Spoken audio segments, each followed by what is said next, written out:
Son nom de genre est actuellement sujet à controverse. Un coup c'est une Orthriophyes, un autre c'est une Elaphe.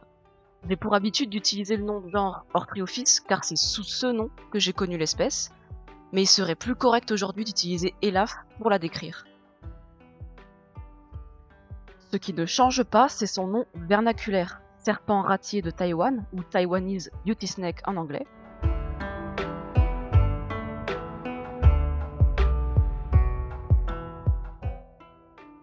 L'étymologie du mot Orthriophyes vient du grec ancien orthos, qui veut dire aube, et ophis, qui veut dire serpent, faisant référence à l'activité de ces espèces, ce que l'on verra plus tard. Le mot élaphe, lui, vient du grec élaphos, qui veut dire cerf. C'est un nom qui a été attribué à certaines espèces de couleuvres par Fitzinger en 1833, mais il n'a pas donné de justification sur l'utilisation de ce mot. Ténura, de son côté, vient du grec ténia, qui veut dire ruban, et oura, qui veut dire queue, faisant directement référence à la queue lignée caractéristique des ténuras. Décrite pour la première fois par Werner en 1926, elle est une sous-espèce d'Elaphe tenura, groupe d'espèces comprenant la Elaphe tenura tenura, la Calicianus, la Frisei, la Grabowski, la Elfenbergerie, la Mocardie, la Ridleyi, la Schmackeri et la Yunenensis.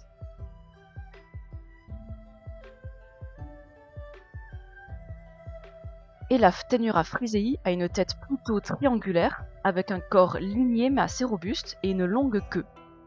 Ses yeux, généralement assez grands, ont un iris gris-olive ou gris-jaune.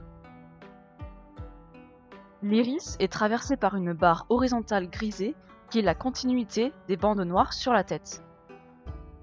Le haut de sa tête est de couleur jaune ou olive foncé et peut contenir un peu de brun, tandis que les labiales sont claires, voire blanches immaculées. La bande noire s'étend de l'œil jusqu'à la jonction de la mâchoire.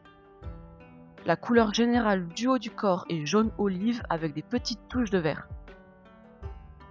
La caractéristique des Tenura frisei est que le pattern du corps est divisé en deux parties. La première partie du corps, qui représente les 2/3 du corps, est couverte de 4 lignes de taches noires, 2 sur la dorsale et 2 sur les flancs. Sur le dernier tiers du corps, le pattern change et se transforme en 2 grosses bandes brun foncé voire noires, entourées de bandes jaune clair ou jaune vif. Toute la ventrale de l'animal est blanche immaculée avec de légères touches de jaune. C'est une couleuvre asiatique endémique de l'île de Taïwan, bien qu'une population fut introduite à Okinawa, au Japon, où elle s'est adaptée. C'est le plus grand serpent de l'île de Taïwan, atteignant une taille qui varie entre 2 mètres et 3 mètres de long.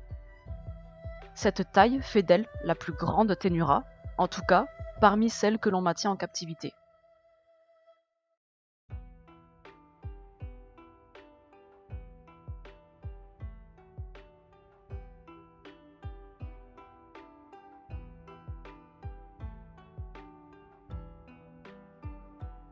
Cette sous-espèce est catémérale, c'est-à-dire qu'elle est autant diurne que nocturne, ou plutôt que ses périodes d'activité ne sont pas régies par le jour ou la nuit, mais plutôt de manière aléatoire ou en fonction de la saison, de son âge, son sexe, etc. Elle est semi-arboricole à tendance arboricole. Elle s'adapte cependant à tout type de terrain. À Taïwan, on peut la retrouver un peu partout, en forêt, en montagne de basse altitude, dans les prairies, aux abords des zones urbaines.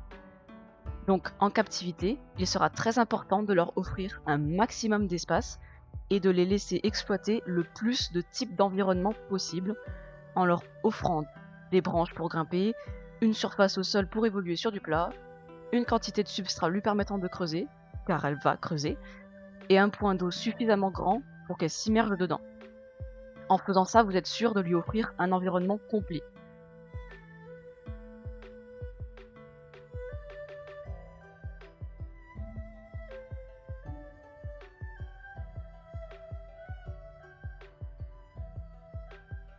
Pour la taille du terrarium, ça dépendra de son âge.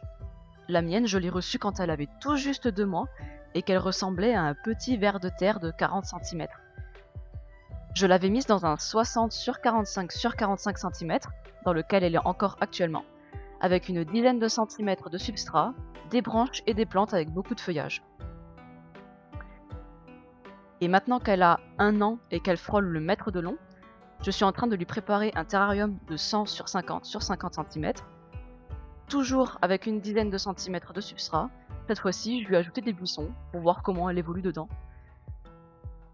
Pour son prochain terrarium, ce sera, je l'espère, son terrarium définitif, j'essaierai de lui construire un terrarium arboricole de 200 sur 120 sur 60 cm, mais on n'y est pas encore.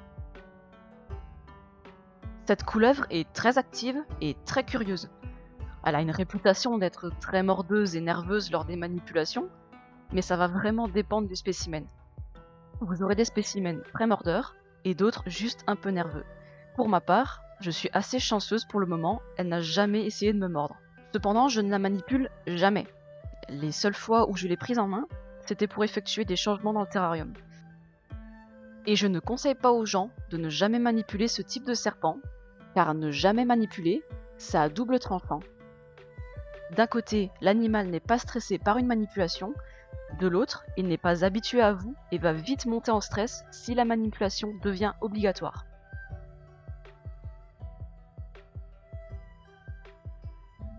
J'avais fait un très bon début de travail sur le comportement volontaire avec elle. J'avais notamment fait de très bons progrès pour l'habituer à ma présence dans son terrarium sans qu'elle ne stresse. Mais malheureusement, un jour j'ai fait un gros ménage de printemps dans mon appartement et du coup je l'ai stressée et je suis revenue au point de départ avec elle. C'est donc un point sur lequel il va falloir que je retravaille dans le futur. Niveau alimentation, c'est une sous-espèce très gourmande et qui est donc super facile à nourrir en captivité. Dans la nature, elles sont connues pour se nourrir d'oiseaux, d'œufs, de grenouilles et de rongeurs, mais j'en ai parlé dans ma vidéo précédente, donc n'hésitez pas à aller la visionner. Elles peuvent être nourries uniquement que de rongeurs en captivité, mais je recommande toujours de varier l'alimentation, surtout qu'elles mangent des proies qui sont quand même faciles à trouver sur le marché. Pour ce qui est des paramètres de maintien, c'est pas une couleuvre très difficile à maintenir. Je lui apporte un point chaud à 30 degrés Celsius grâce à une lampe chauffante, afin d'avoir un spot chaud localisé, et je laisse le reste du terrarium retomber à température ambiante. Je fais en sorte d'avoir une hygrométrie ambiante d'environ 60%, avec des pics à 80% de temps en temps. Je lui offre également des UV à 6%, afin de lui donner un indice UV de 2 ou 3. Tout mon équipement est automatisé et thermostaté, seules les vaporisations sont faites manuellement, car elles sont effectuées occasionnellement. Je vais m'arrêter là pour cette vidéo car elle est déjà suffisamment dense comme ça. Je ferai des vidéos où je m'étalerai plus en détail sur l'hygrométrie et les indices UV. Donc si vous ne voulez pas les louper, je vous invite à vous abonner, c'est gratuit. Si vous avez apprécié cette vidéo, n'hésitez pas à lâcher un like et à me dire en commentaire ce que vous en avez pensé. Je suis notamment curieuse de savoir qui d'entre vous possède une Elaphtenura. Sur ce, je vous remercie d'avoir regardé cette vidéo et je vous dis à la prochaine!